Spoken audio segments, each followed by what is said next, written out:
Hello student, विषय रसायण विज्ञान प्रकरण नंबर 5 द्रव्यनी अवस्थाओं। द्रव्यनी कुल 3 अवस्थाओं छे मुख्य घन, प्रवाही અને વાયુ અવસ્થા। આ ચેપ્ટરમાં આપણે વાયુ અવસ્થાનો ઊંડાણપૂર્વક અભ્યાસ કરવાનો છે। તો એની માટે આપણે જે વાયુઓ છે એ વાયુ ઉપર 4 રાશિઓની અસર થાય છે।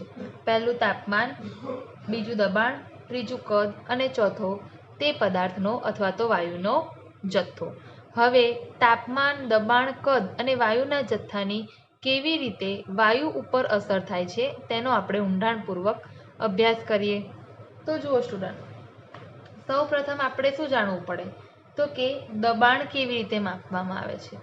તમે જાણો છો કે તાપમાન માપવા માટે આપણે થર્મોમીટરનો ઉપયોગ કરીએ છીએ। ઓકે, એ રીતે દબાણ કેવી રીતે માપવામાં આવે તેના વિશે આપણે માહિતી મેળવવી પડે। તો જુઓ સ્ટુડન્ટ, દબાણ જે છે એ દબાણ માપવા માટેના સાધનોનું નામ છે બેરોમીટર। બેરોમીટર વડે દબાણ માપવામાં આવે છે, એટલે કે કયા વાયુ કેટલું દબાણ ધરાવે છે એ આપણે બેરોમીટરની મદદથી માપી શકીએ છીએ। હવે એમાં શું થશે સ્ટુડન્ટ, તો જુઓ કે આ બેરોમીટર બતાવ્યું છે, એમાં જુઓ બે પરિસ્થિતિ બતાવી છે। હવે આ બેરોમીટર જે છે એમાં ઉપરનો ભાગ જે છે એ ખુલ્લો છે। ઓકે, અને એની અંદર આ જે વસ્તુ તમને દેખાય છે એ શું છે તો કે આ તમને પારો ભરેલો દેખાય છે। શું ભરેલું છે? પારો ભરેલો છે। ઓકે, અને ઉપરનો જે છેડો ખુલ્લો છે એનાથી એક વાતાવરણ દબાણ અનુભવાય છે। હવે આ બીજી આકૃતિમાં જુઓ, એમાં શું થાય છે તો કે બીજી આકૃતિમાં પારાનું પ્રમાણ વધારે હોય છે, બરાબર। અહીંયા પારાનું પ્રમાણ સહેજ ઉપર જાય છે। જો પહેલામાં પારો આટલો છે, બરાબર, અને બીજામાં પારાનું પ્રમાણ શું થાય છે સ્ટુડન્ટ, સહેજ ઉપર જાય છે। ઓકે, એટલે અહીંયા જો બીજી આકૃતિમાં વાયુએ જેટલી જગ્યા રોકી, આ જો કદ લખ્યું છે V2 અને પહેલામાં કદ લખ્યું છે V1, તો આ જે જગ્યા, આ ખાલી જગ્યા દેખાય છે શું છે? વાયુ, બરાબર છે। અહીંયા જે ખાલી જગ્યા દેખાય છે એ પણ શું છે? વાયુ। તો અહીંયા જુઓ બીજી આકૃતિમાં અને પહેલી આકૃતિની કમ્પેરિઝન કરો તો જુઓ અહીંયા કદ V1 છે પહેલી આકૃતિમાં, અને બીજી આકૃતિમાં આ છે કદ V2। એટલે પહેલી આકૃતિમાં કરતાં બીજી આકૃતિમાં કદ કેવું છે? ઓછું છે સ્ટુડન્ટ। તેમજ તમે અહીંયા જોઈ શકો છો કે અહીંયા વાતાવરણનું દબાણ, એક વાતાવરણનું દબાણ અનુભવાય છે, બરાબર, PA, અને બીજી આકૃતિમાં કુલ દબાણ કોને કીધું છે તો કે એક તો વાતાવરણનું દબાણ PA પ્લસ H જેટલી ઊંચાઈ, એટલે કે દબાણ વત્તા H, PA પ્લસ H, એને શું કહેવાય છે? કુલ દબાણ।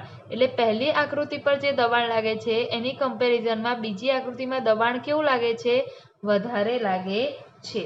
તો આના ઉપરથી સ્ટુડન્ટ આપણે એમ કહી શકીએ કે કદ ઓછું હોય તો દબાણ કેવું હોય? વધારે। અને જો દબાણ ઓછું હોય તો કદ કેવું હોય છે? વધારે હોય છે। અને આ રીતે આપણે અંદર રહેલા વાયુ ઉપર દબાણની નોંધણી કરી શકીએ છીએ। અને દબાણ માપવાના સાધનને શું કીધું છે? અહીંયા બેરોમીટર કહેવામાં આવ્યું છે। અને આ જે બેરોમીટર છે, આ જ બેરોમીટરનો ઉપયોગ કરીને બોયલે જુદા જુદા પ્રયોગો કર્યા હતા। હવે અહીંયા આપણે કેટલાક નિયમો વિશેની માહિતી મેળવવાની છે।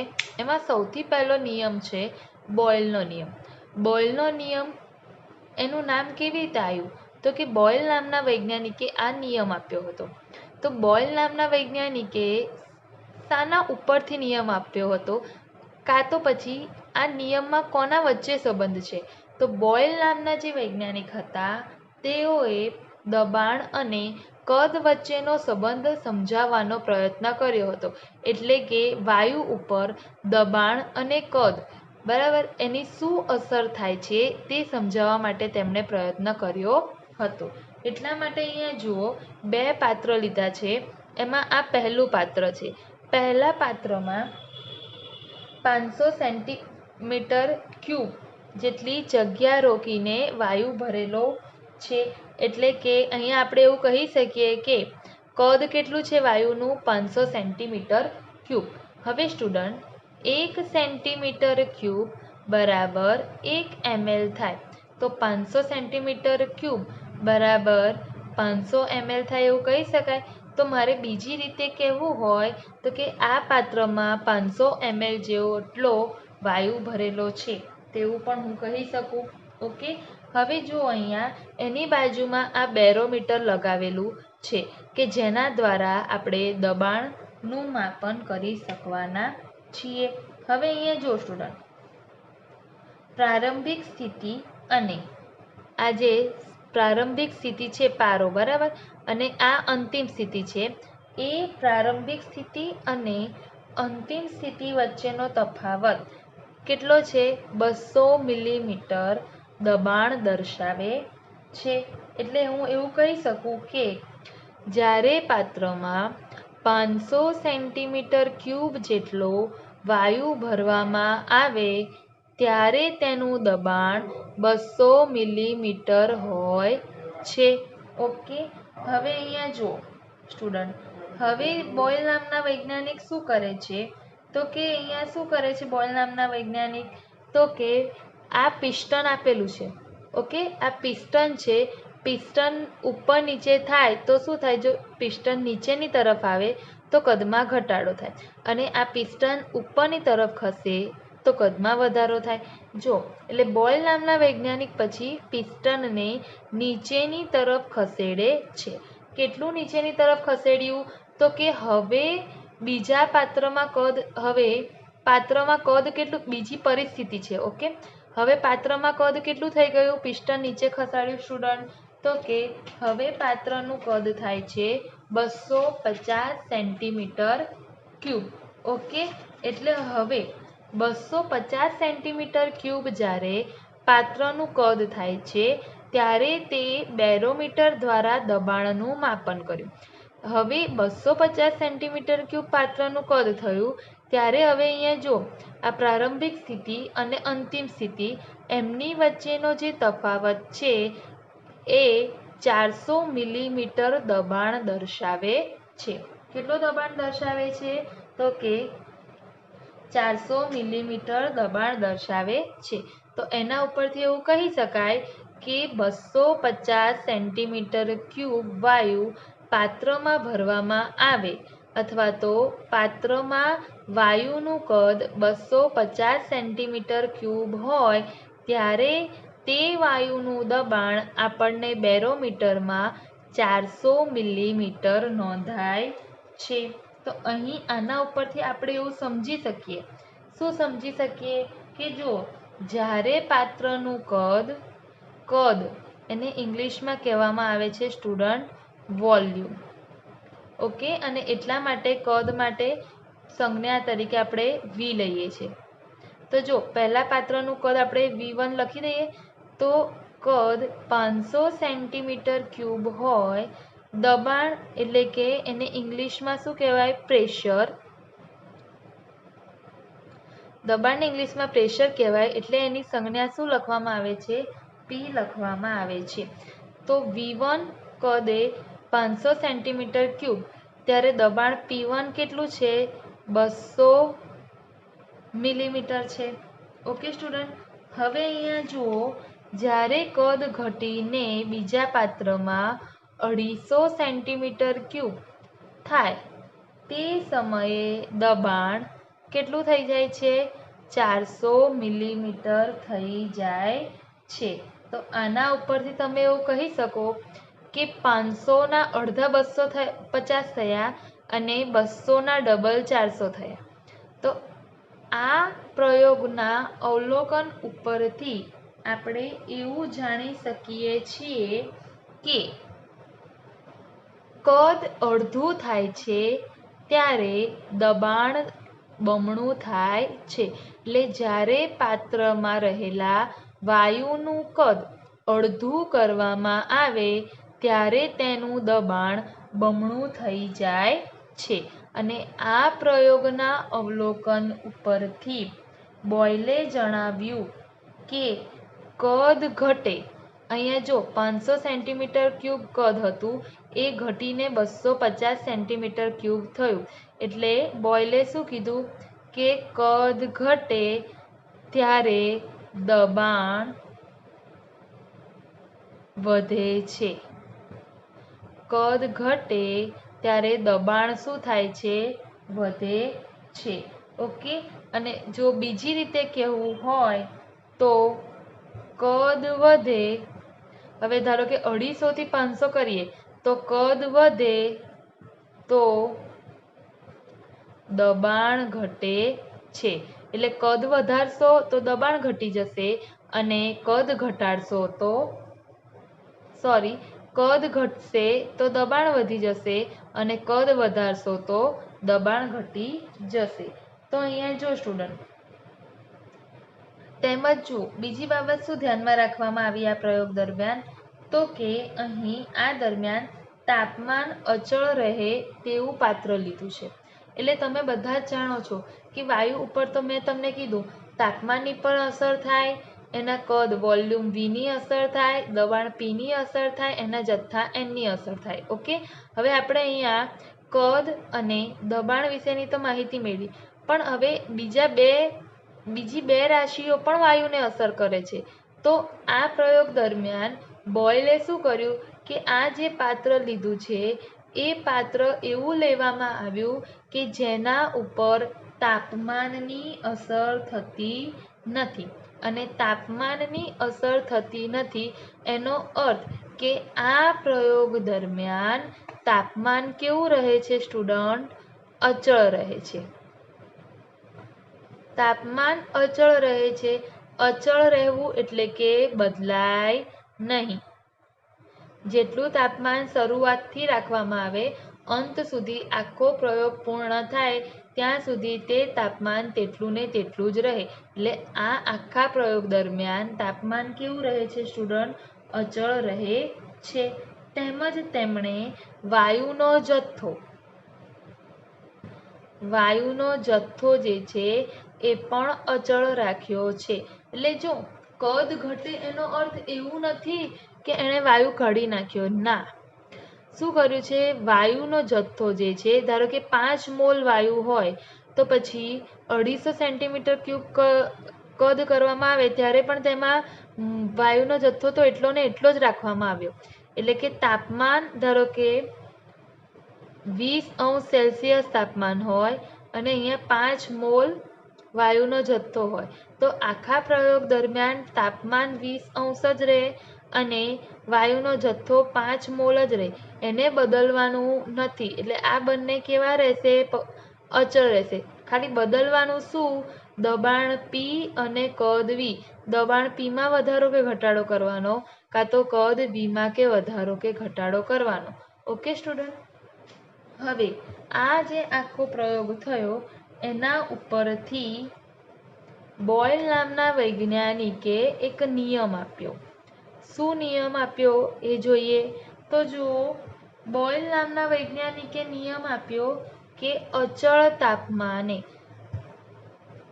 નિશ્ચિત જથ્થાના, જો અચળ તાપમાને એવું પણ લખાય, અચળ એટલે બદલાય નહીં. અચળ માટે બીજો શબ્દ આપણે નિશ્ચિત પણ વાપરી શકીએ અથવા તો ચોક્કસ પણ વાપરી શકીએ. Okay student. એટલે કે અચળ તાપમાને નિશ્ચિત જથ્થાના વાયુનું દબાણ તેના કદના વ્યસ્ત પ્રમાણમાં હોય છે. આ નિયમ બોયલે આપ્યો અને આ નિયમ બોયલ નામના વૈજ્ઞાનિકે આપ્યો, તેથી તેને બોયલનો નિયમ તરીકે ઓળખવામાં આવે છે. આપણે આખા પ્રયોગમાં જે વસ્તુ ભણ્યા, જે વસ્તુ સમજ્યા તેનું જ અવલોકન કરીને બોયલે આ એક નિયમ આપ્યો કે અચળ તાપમાને એટલે કે તાપમાન બદલાય નહીં, નિશ્ચિત જથ્થો એટલે કે વાયુનો જથ્થો પણ બદલાશે નહીં. એટલે કે અચળ તાપમાને નિશ્ચિત જથ્થાના શું કહે છે? વાયુનું દબાણ એટલે કે વાયુનું દબાણ એ તેના કદના વ્યસ્ત પ્રમાણમાં હોય છે. કેમ કદના વ્યસ્ત પ્રમાણમાં કીધું સ્ટુડન્ટ? જો સમપ્રમાણમાં આ રીતે લખાય, દબાણ કદના સમપ્રમાણ. આને આ ચલે છે એનો અર્થ શું થાય છે સ્ટુડન્ટ? સમપ્રમાણ. આ નિશાની શાની છે? સમપ્રમાણની. પણ 1/છેદમાં કદ એટલે એને શું વંચાય? વ્યસ્ત પ્રમાણ. વ્યસ્ત પ્રમાણ અને સમપ્રમાણ ક્યારે આવે? તો જુઓ, સમપ્રમાણ ક્યારે આવે? પહેલા તો સમપ્રમાણ ચલે છે શબ્દ કે જ્યારે બંને રાશિઓ એક સરખી રીતે કાર્ય કરતી હોય. ધારો કે દબાણ વધે તો એની સાથે કદ પણ વધવું જોઈએ, દબાણ ઘટે તો એની સાથે કદ પણ ઘટવું જોઈએ, ત્યારે સમપ્રમાણ લખાય.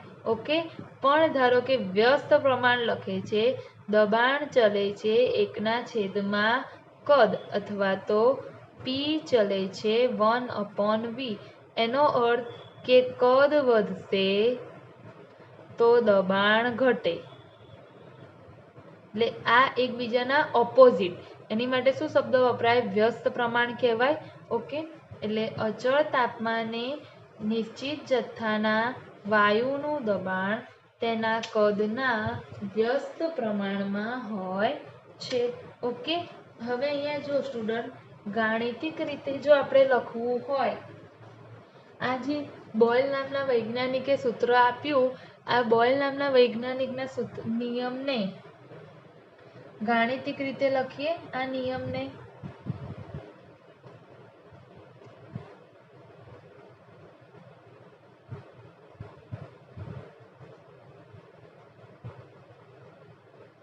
ચલો નિયમને ગાણિતિક રીતે લખીએ તો અચળ તાપમાને નિશ્ચિત જથ્થાના, અચળ તાપમાન એટલે ટી, નિશ્ચિત જથ્થો એટલે એન, બંને કેવા છે? અચળ. વાયુનું દબાણ એટલે પી, તેના કદના વ્યસ્ત પ્રમાણમાં, વ્યસ્ત એટલે 1/v. જો અચળ તાપમાને નિશ્ચિત જથ્થાના વાયુનું દબાણ તેના કદના વ્યસ્ત પ્રમાણમાં છે, એનું આપણે આ ગાણિતિક સ્વરૂપ લખ્યું. ચલો એને હું નંબર આપું સમીકરણ નંબર 1. ઓકે, હવે અહીંયા જો સ્ટુડન્ટ, આ પી ચલે છે 1/v. અહીંયા આપણે ચલે છે કાઢી નાખવું છે. આ શું છે? ચલની નિશાની. ચલની નિશાની કાઢવી હોય તો અહીંયા આપણે એક અચળાંક લખવો પડે. ઓકે, સપ્રમાણતા, આ સમપ્રમાણમાં છે. ઓકે, મેં તમને પહેલા જ સમજાવ્યું.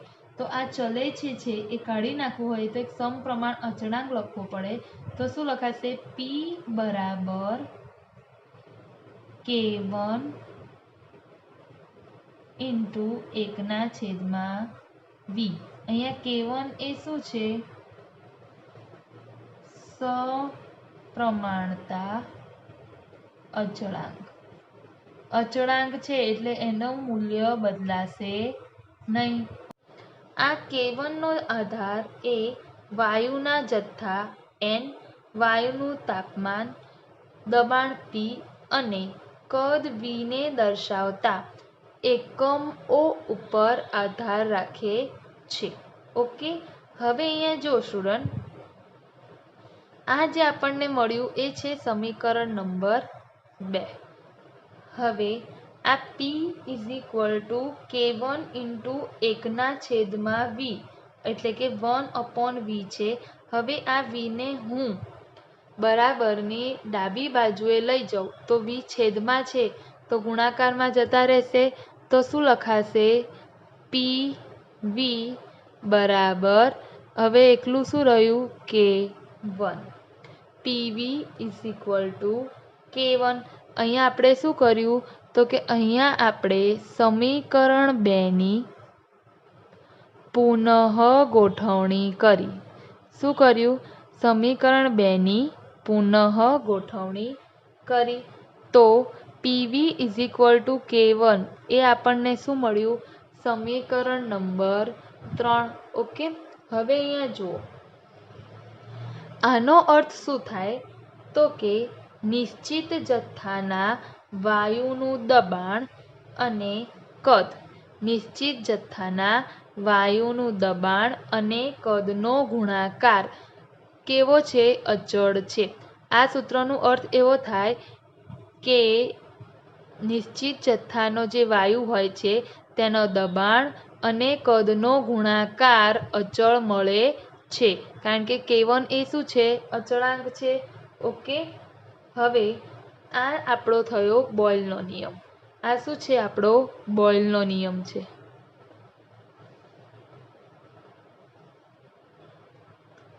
હવે અહીંયા જો સ્ટુડન્ટ, જો આ નિયમ ઉપરથી જો નિશ્ચિત જથ્થાનો વાયુ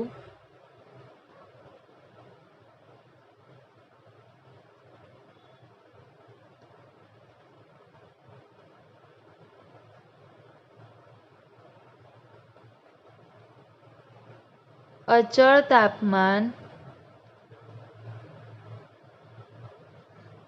T, નિશ્ચિત જથ્થાનો વાયુ અચળ તાપમાન T એ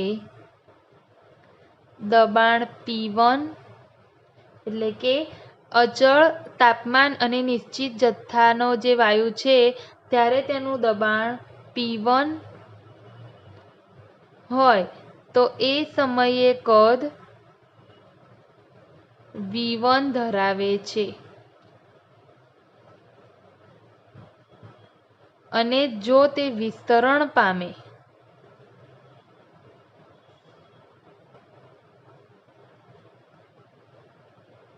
તો કદ V2 અને દબાણ P2 થાય છે.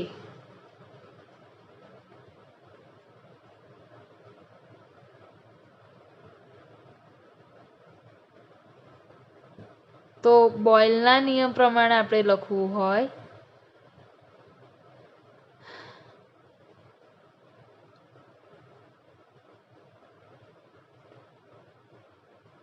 તો જો PV = K1 એટલે કે કદ P અને દબાણ P અને કદ V નો ગુણાકાર અચળ છે. અહીંયા એ જ કીધું છે કે તાપમાન T એ દબાણ P1 હોય તો કદ V1 હોય. જો તેનું દબાણ P2 થાય તો તેનું કદ V2 મળે. તો આપણે એવું લખી શકીએ કે PV = K1 તો જ્યારે દબાણ P1 હોય અને કદ V1 હોય તો એ બંનેનો ગુણાકાર અચળ K1. પછી જ્યારે દબાણ P2 થાય, કદ V2 મળે ત્યારે દબાણ અને કદનો ગુણાકાર અચળ K1 મળે. તો જમણી બાજુ સરખી છે તો આપણે આ રીતે સરખામણી કરી શકીએ કે P1 V1 = P2 V2, P1 V1 = P2 V2 બંને એટલે કે કદ અને દબાણનો ગુણાકાર અચળ મળે. ઓકે, તો આ શું છે? P1 V1 = P2 V2 એ બોયલના નિયમનું વ્યાપક સ્વરૂપ છે.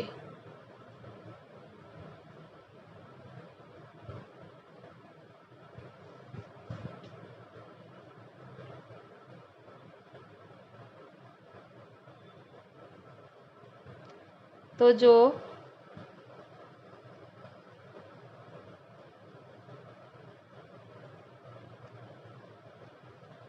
હવે ધારો કે મારે બીજી રીતે લખવું હોય તો આ રીતે લખી શકાય P1 ના છેદમાં આ P2 આ બાજુ આવે તો છેદમાં જ હશે, V2 એમના એમને V1 જમણી બાજુ આવે તો છેદમાં જ હશે. તો P1 × V1 = P2 V2 અને P1 ના છેદમાં P2 = V2 ના છેદમાં V1.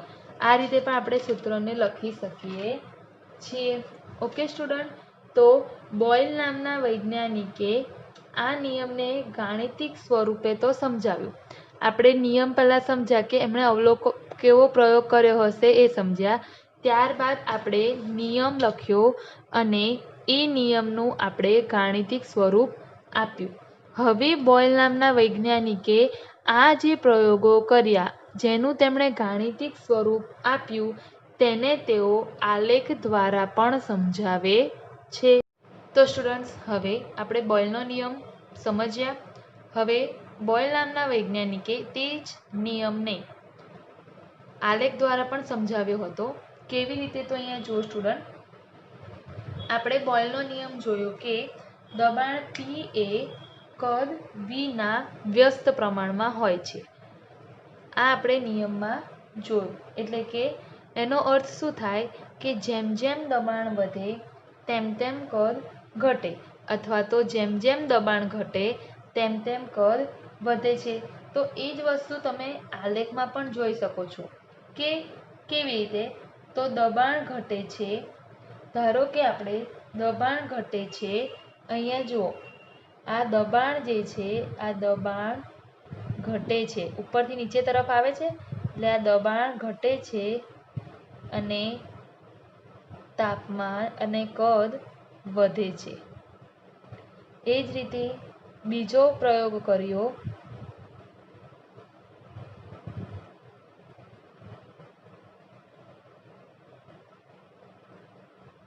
દબાણ ઘટે છે, કદ વધે છે. એટલે કે બોયલ નામના વૈજ્ઞાનિકે પહેલો પ્રયોગ ધારો કે 200 કેલ્વિન તાપમાને કર્યો, બીજો પ્રયોગ તેમણે 400 કેલ્વિન તાપમાને કર્યો, તેમજ તેમણે 600 કેલ્વિન તાપમાને ફરી પ્રયોગ કર્યો. ત્યારે તેમને જુદા જુદા તાપમાને દબાણ વિરુદ્ધ કદનો આલેખ આ પ્રકારનો મળ્યો હતો, જેમાં તમે સ્પષ્ટ જોઈ શકો છો કે દબાણ જેમ જેમ ઘટે છે આ દબાણ ઉપરની તરફ વધે છે અને આપણે નીચે એટલે કે દબાણ જેમ જેમ ઘટે છે તેમ કદ વધી રહ્યું છે. તો આલેખ ઉપરથી આપણે એવું કહી શકીએ કે જુદા જુદા જો 200, 400, 600 કેલ્વિન અહીં તાપમાન નથી બદલતા, પણ પહેલા 200 કેલ્વિન તાપમાને પ્રયોગ કર્યો ત્યારે દબાણ P અને કદ વિરુદ્ધનો આલેખ આ રીતનો મળ્યો, પછી પાછું તાપમાન બદલ્યું. ઓકે સ્ટુડન્ટ, તો અહીંયા જો એવું કહી શકીએ કે જુદા જુદા અચળ તાપમાને નિશ્ચિત જથ્થાના વાયુ માટે દબાણ અને કદ વચ્ચેના સંબંધ દર્શાવતો જે આલેખ છે ને તેને સમતાપી વક્ર એવું કહેવામાં આવે છે. શું નામ આપવામાં આવ્યો છે આ આલેખને? સમતાપી વક્ર અથવા તો સમતાપી આલેખ કહેવામાં આવ્યું છે. હવે જુઓ, સમતાપી એટલે કે તાપમાન અચળ, એટલા માટે સમતાપી એવો શબ્દ રાખ્યો છે. વક્ર તો અહીંયા જુઓ આલેખ તમને સીધી રેખામાં મળતો નથી, કેવો મળે છે?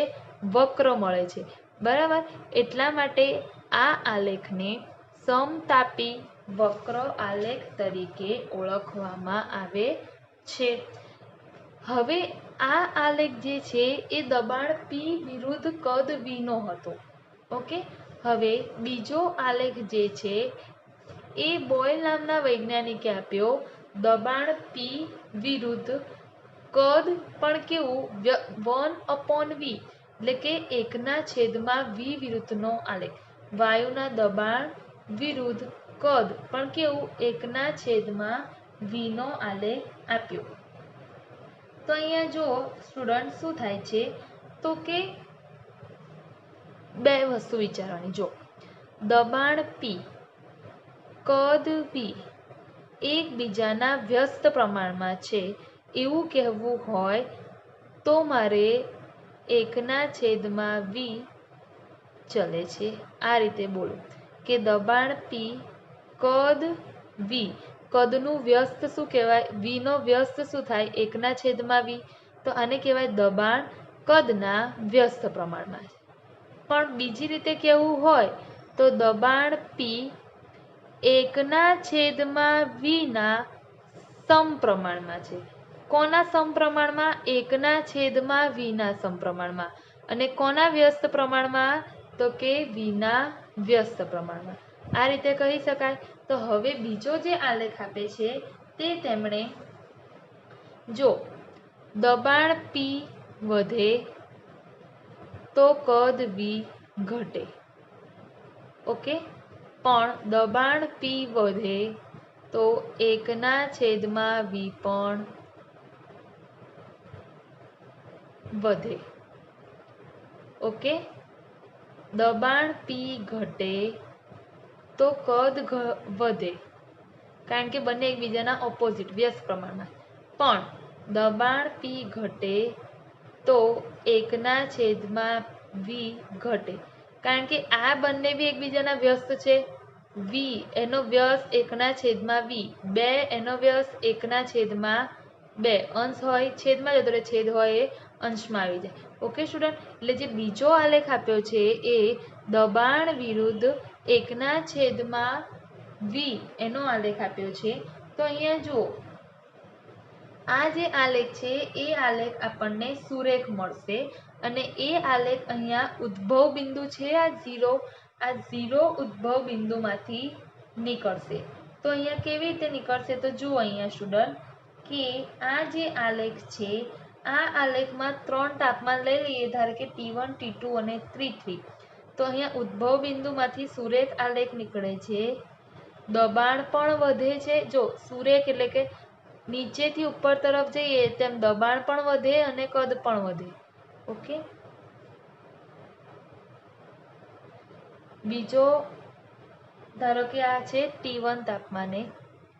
હવે T2 તાપમાને બીજી વખત એ પ્રયોગ કરે છે તો પણ તેમને દબાણ વિરુદ્ધ કદ 1/v નો કદ ઇન્વર્સ, વોલ્યુમ ઇન્વર્સ એવું બોલી શકું. T2 અને T3 તાપમાને આલેખ પણ કેવો મળે છે? સુરેખ મળે છે. એટલે કે T1, T2 અને T3 ત્રણે તાપમાને કદ વાયુના દબાણ વિરુદ્ધ 1/, કદનો આલેખ સુરેખ મળે છે. તેમજ અહીં T3 તાપમાન કરતાં T2 તાપમાન ઓછો અને એના કરતાં T1 તાપમાન ઓછું હોય છે. તો સ્ટુડન્ટ, આ રીતે તમે સમજી શકો છો કે દબાણ વિરુદ્ધ કદનો આલેખ, એટલે કે દબાણ એ કદના વ્યસ્ત પ્રમાણમાં છે ત્યારે આલેખ કેવો મળે છે? સમતાપી વક્ર આલેખ. અને જ્યારે બીજો આલેખ દબાણ વિરુદ્ધ કદ ઇન્વર્સ, ત્યારે આલેખ કેવો મળે છે? સુરેખ મળે છે. બોયલ નામના વૈજ્ઞાનિકે આ પ્રયોગો ઉપરથી દર્શાવ્યું કે વાયુઓ સંકોચનશીલ હોય છે.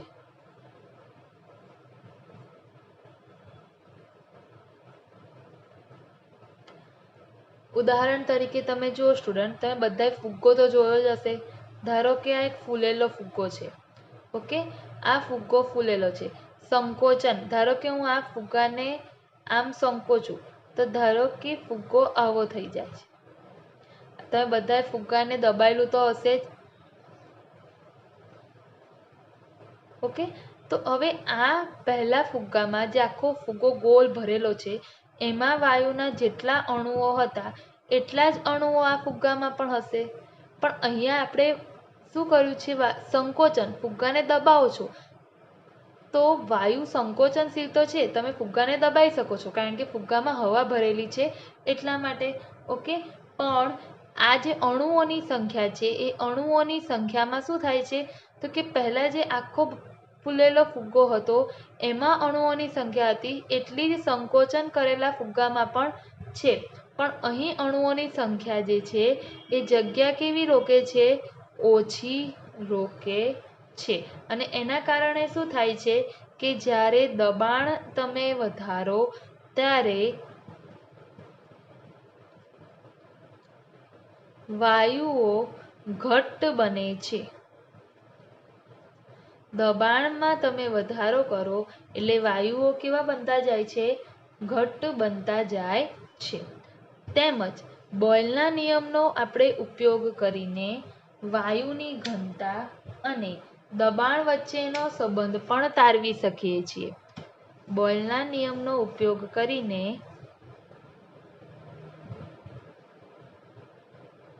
વાયુની ઘનતા અને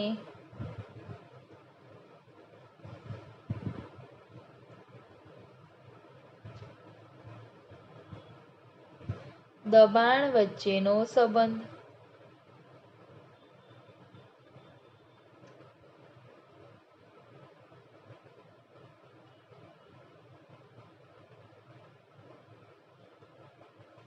તો જુઓ સ્ટુડન્ટ, વાયુની ઘનતા અને દબાણ વચ્ચે કેવી રીતે સંબંધ છે આપણે મેળવીએ. તો જુઓ, બોયલના નિયમ મુજબ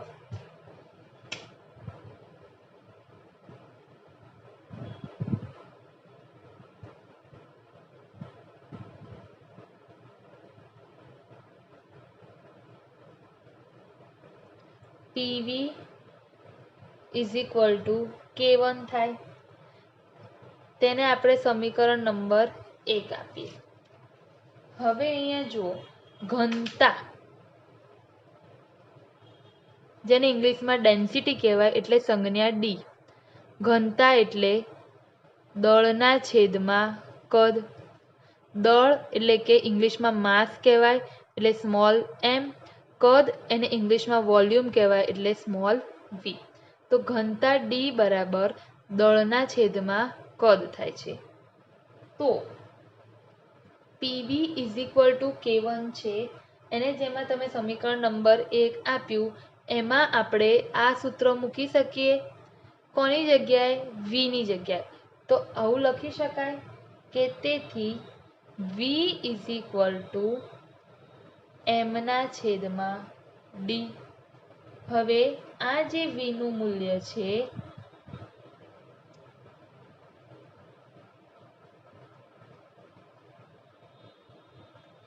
સમીકરણ 1 માં મૂકતા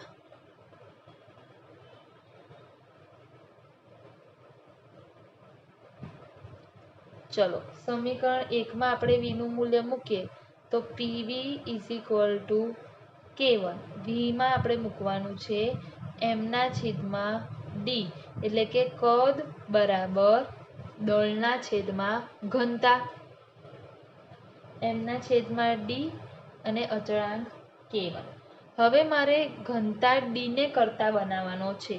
ઘનતા d ને કરતા બનાવવો હોય તો P K1 નીચે આવી જશે અચળાંક, અને કરતા બનાવી દીધો d. હવે K1 એ સ્ટુડન્ટ શું છે? તો જો K1 એ અચળાંક છે. તેમજ બોયલના નિયમમાં આપણે તાપમાન અચળ રાખ્યું હતું, એની સાથે પદાર્થનો જથ્થો અચળ રાખ્યો હતો. પદાર્થનો જથ્થો એટલે કે દળ આપણે કહી શકીએ, એ પણ કેવું થશે? અચળ. તો K1 તો ઓલરેડી અચળાંક છે જ. દળ પણ બોયલના નિયમ પ્રમાણે પ્રયોગમાં શું રાખીએ છીએ આપણે? અચળ રાખીએ છીએ. તો આ બંને અચળ છે, m અને K1. તો બંને માટે કોમનમાં એક અચળાંક લખવામાં આવે છે K ડેશ. m ના છેદમાં K1.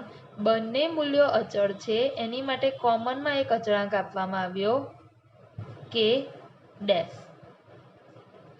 તો m ના છેદમાં K1 ની જગ્યાએ લખીશું આપણે K ડેશ.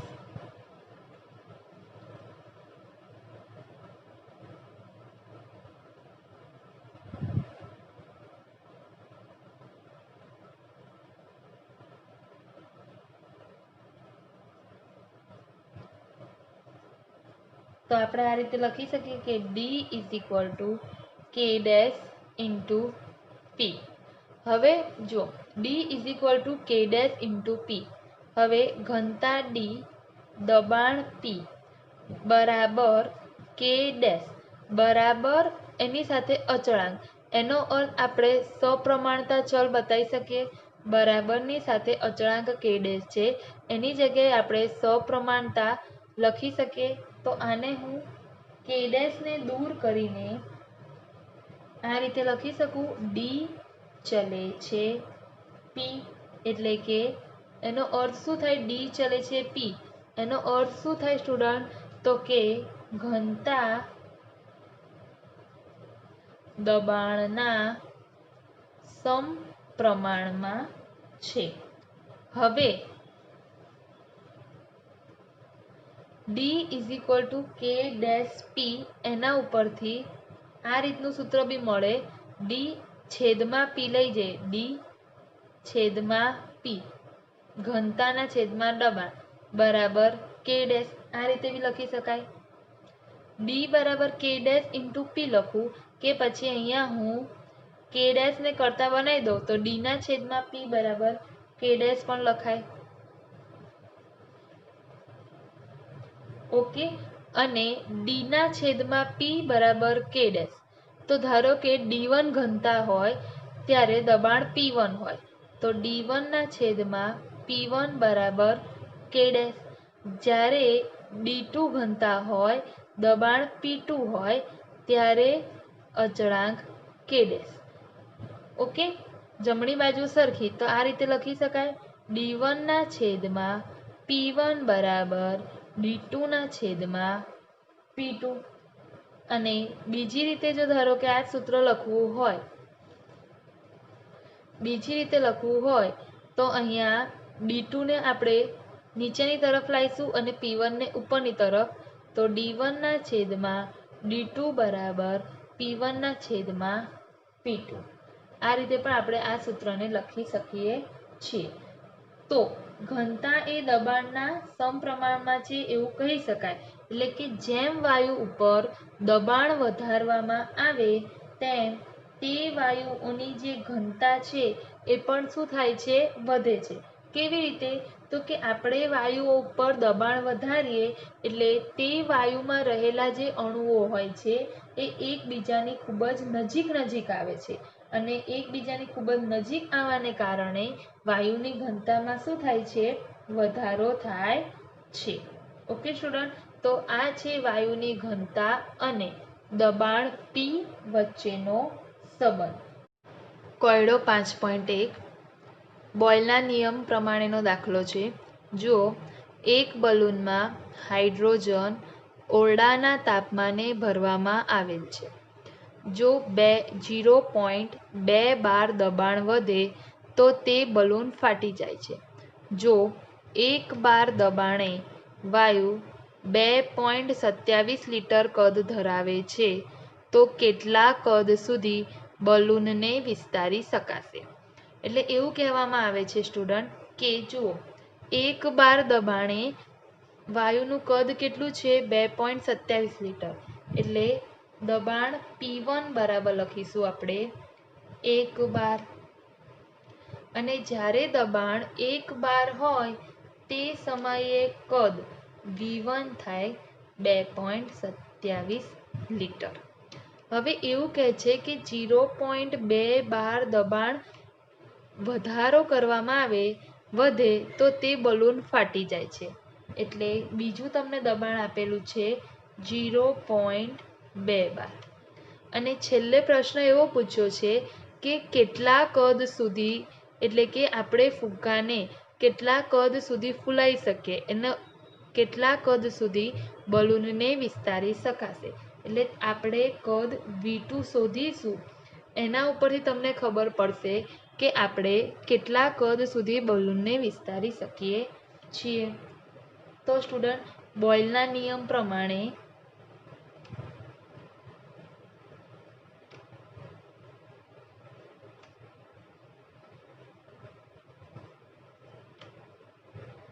તમારે દાખલા માટે આ સૂત્ર યાદ રાખવાનું.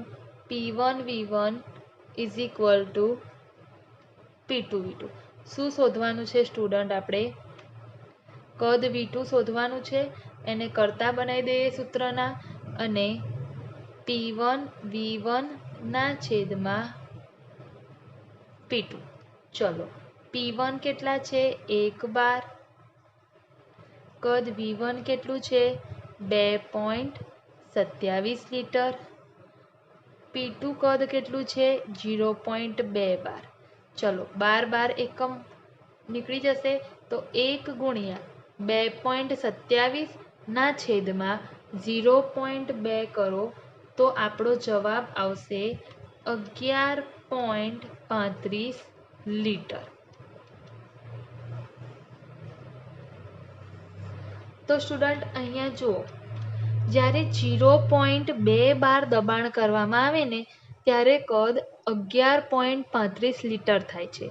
અને પાછું એ લોકોએ શું કીધું છે કે 0.2 બાર દબાણ વધારતા તો બલૂન ફૂટી જાય છે. એટલે કે 11 એટલે આપણે બલૂનનું કદ કેટલું વિસ્તારી શકીએ તો કે 11.35 લીટર કદ કરતાં બલૂનનું કદ ઓછું રાખવું પડે. કારણ કે જ્યારે 0.2 બાર દબાણ હોય ત્યારે તેનું કદ 11.35 લીટર થાય છે અને તે સમયે બલૂન ફૂટી જાય છે. તમને તો એવું પૂછ્યું છે કે ક્યાં સુધી વિસ્તારવાનું, એટલે કે બલૂન ફૂટવો જોઈએ નહીં. તો 11.35 લીટર કદ કરતાં બલૂનને ઓછું વિસ્તારવાનું. તો આન્સર આવી રીતે લખાય કે બલૂન 0.12 દબાણે ફાટી જાય છે તો બલૂનનું કદ